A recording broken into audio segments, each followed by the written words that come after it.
আসসালামু আলাইকুম। আপনারা যে নকশা দেখতেছেন, এই নকশাটা হচ্ছে সূরা ইখলাসের নকশা।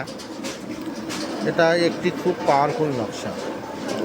এই নকশা দিয়ে সঠিকভাবে কাজ করিলে কোনো মহিলা এবং কোনো ছেলের উপরে যদি কাজ করানো যায়, ইশকে মহাব্বতে পাগল দেওয়ানা হয়ে তার কাছে উপস্থিত হতে বাধ্য। এই নকশাটি অঙ্কন করে জাফরান মিশ্র কালি দিয়ে একটি গাছে লটকাতে হবে, একটি ফাঁকা ময়দানে দাফন করতে হবে। আর ২১টি তাবিজ আটার রুটি অথবা আটার গুলি বানিয়ে যে নদীতে মাছ আছে বা যে কোনো পুকুরে